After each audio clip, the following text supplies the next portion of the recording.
नमस्कार, सुप्रभात news MP के संध्या समाचार में आपका स्वागत है। खबर को शुरू करने से पहले आप सभी से निवेदन है कि इस वीडियो को लाइक करके चैनल को सब्सक्राइब जरूर करें। तो चलिए शुरू करते हैं आज शाम की मुख्य खबरें। शिक्षकों के लिए महत्वपूर्ण खबर, नियुक्ति और सेवा समाप्ति पर बड़ी अपडेट। स्कूल शिक्षा विभाग के कर्मचारी शिक्षकों के तबादले के बाद अतिथि शिक्षकों की नियुक्ति पर, उनकी पोस्टिंग सहित सेवा समाप्ति पर डीपीआई द्वारा नवीन गाइडलाइन जारी की गई है।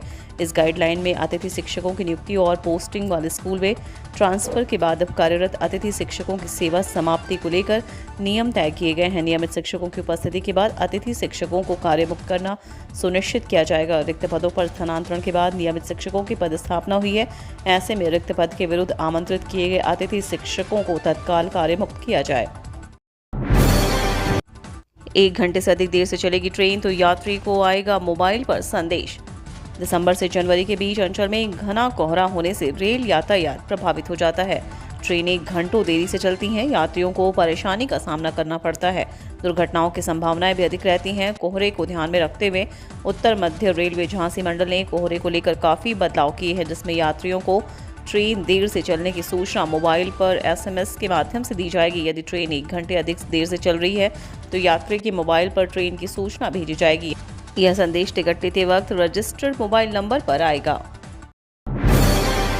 मध्य प्रदेश हाईकोर्ट का अंतरिम आदेश, अंतरजातीय विवाह पर ना हो कार्रवाई।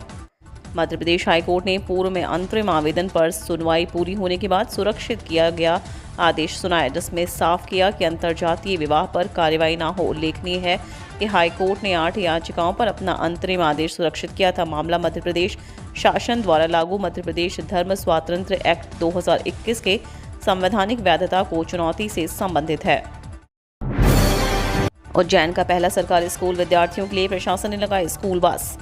सरकारी स्कूलों के प्रति मन मस्तिष्क में बनी छवि सुधारने के लिए स्थानीय प्रशासन ने यहां के एक सरकारी स्कूल में दर्ज दूर दराज से आने वाले विद्यार्थियों के लिए निःशुल्क बस सुविधा प्रारंभ की है। इस स्कूल का नाम सीएम राय शासकीय हायर सेकेंडरी स्कूल महाराजवाड़ा क्रमांक 3 है, जो महाकाल क्षेत्र में स्थित है। बस का किराया प्रति छात्र प्रति माह 1000 रुपये है, जिसका भुगतान शासन द्वारा किया जाना तय हुआ है।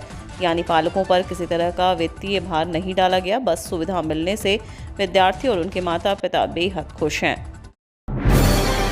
आयोग ने विश्वविद्यालय प्राचार्यों को लिखा पत्र, पीएचडी रेगुलेशन को संशोधित करने के निर्देश।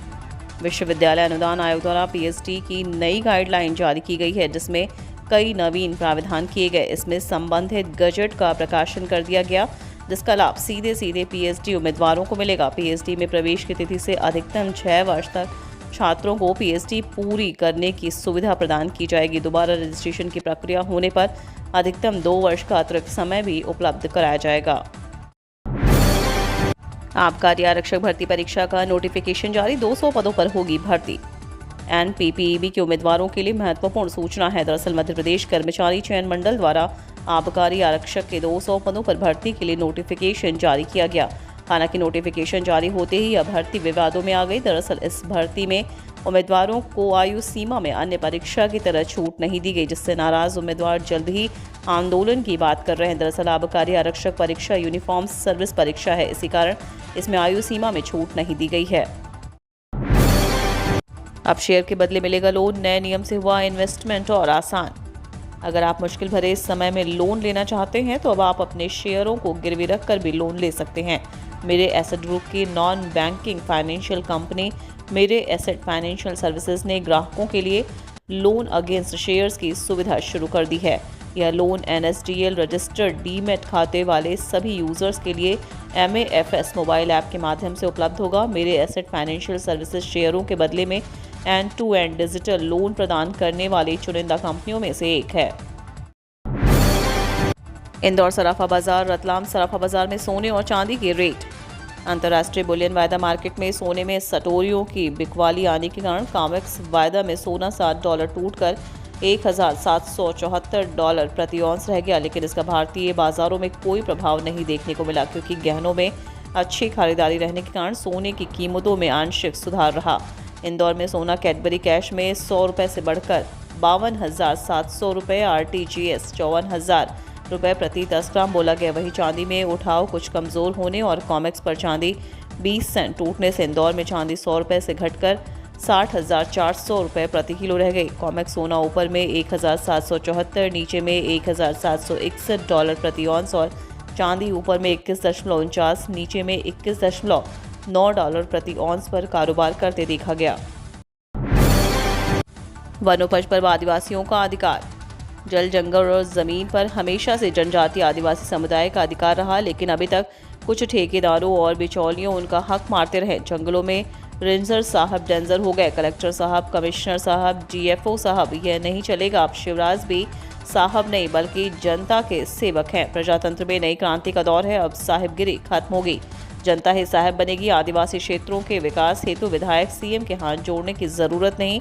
अपनी सरकार ग्राम सभा खुद चलाएंगी और विकास करेगी।